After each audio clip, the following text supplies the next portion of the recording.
Bueno, hoy nos metemos de lleno en el análisis reciente del mercado de Bitcoin. Vamos a centrarnos en cómo a veces surgen interpretaciones, bueno, bastante distintas, incluso partiendo del mismo experto. Tenemos aquí los comentarios públicos de Jesús Navarrete, un analista muy seguido, ¿verdad? Específicamente de esa semana movida, del 18 al 24 de septiembre de 2025.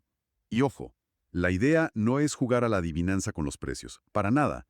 Queremos entender cómo se leen estas señales tan complejas y cómo un mismo análisis detallado puede pintar cuadros diferentes. Empecemos por una de las lecturas. Hay una línea muy clara en las observaciones de Navarrete que apunta a una cautela muy marcada, incluso cuando al principio las cosas parecían, digamos, positivas. Por ejemplo, allá por el 18 de septiembre, Bitcoin estaba cerca de los $118,000.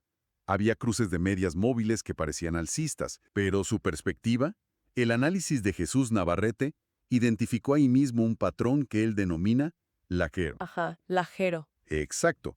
Y para él eso ya sugería agotamiento, una señal de que la subida quizá no tenía ya, bueno, no tenía piernas. Claro. Y eso se conecta con el peso que le da al contexto, ¿no? Totalmente. Es que el mercado venía de estar sobrevendido el día 18, sí, pero ya para el 19 lo veía sobrecomprado. Y sin olvidar, claro, las caídas fuertes de julio y agosto. Esos antecedentes pesan. Pesan mucho.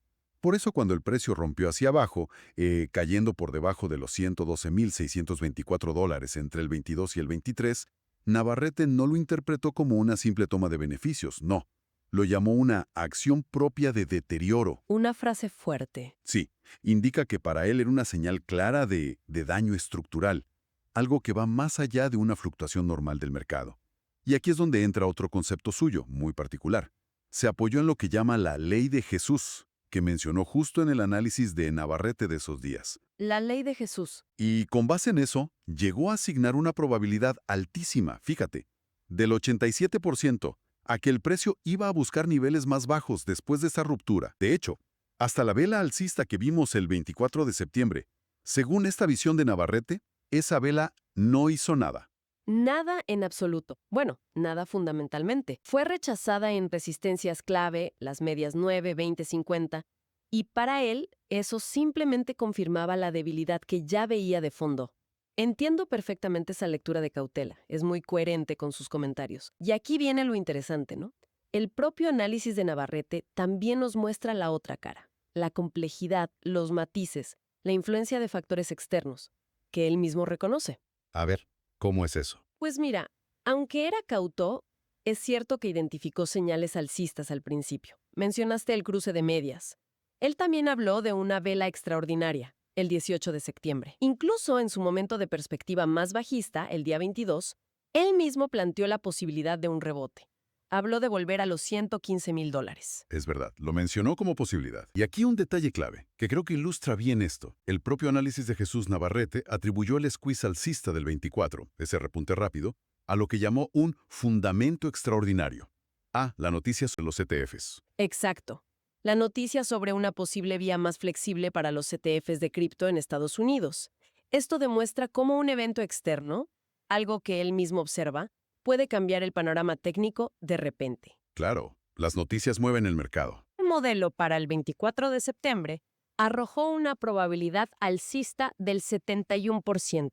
71%, eso es alto. Sí, es un cambio notable respecto al día anterior. Aunque él, fiel a su cautela, lo interpretó con reservas, el dato estaba ahí. Y otro matiz interesante, que también viene del análisis de Navarrete, mencionó la posibilidad de que el mercado entrara en una fase sideline, o sea, lateral después de la caída. Una fase lateral, no necesariamente un desplome inmediato. Exacto.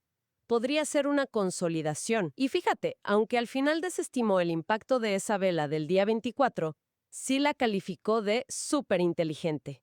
Dijo que movió 4 promedios móviles importantes. O sea, algo hizo técnicamente. Vale, entonces tenemos estas dos énfasis que salen del mismo analista. Que se basa en interpretar patrones muy específicos que él define lajero, acciones propias de deterioro, en aplicar sus reglas propias como la ley de Jesús y en darle un peso enorme al contexto general. Es una visión escéptica ante ciertos movimientos. Entendido. ¿Y la otra? Y por otro lado, una visión que no cierra la puerta a rebotes técnicos, que reconoce de forma explícita el poder de factores externos, como las noticias regulatorias, y que también considera datos que a veces pueden ser ambiguos o cambiar, como los de su propio modelo Milton. Entonces, ¿qué nos dice esto sobre su método? Pues yo creo que lo que revela este ejercicio es justamente el método de Navarrete. Parece que él filtra los indicadores técnicos que todos conocemos a través de sus lentes particulares, esas leyes y patrones que ha desarrollado. Le da una importancia crucial al contexto, sí, pero sobre todo a esa distinción que hace entre movimientos normales, identidades comunes creo que las llama, y esas acciones propias de deterioro, que para él son las verdaderas señales de alarma. Interesante. Es como un filtro personal sobre los datos. Exacto. Nos muestra cómo un analista con experiencia intenta manejar la incertidumbre. Interpreta un flujo constante de señales que a veces son complejas, a veces contradictorias, pero siempre dentro de su marco de análisis específico. Muy claro. Y esto nos deja pensando, ¿no? Nos lleva a una pregunta final para reflexionar. Frente a estas herramientas y patrones tan específicos, a veces casi propietarios como los que usa Navarrete, ¿qué peso real podemos o debemos darles en nuestras propias decisiones? O sea, ¿son capaces estos modelos de anticipar consistentemente los giros del mercado? ¿O siempre habrá un elemento impredecible, un cisne negro, sobre todo con activos tan volátiles como Bitcoin, que simplemente se escapa a cualquier modelo, por sofisticado que sea? Ahí queda la reflexión para todos.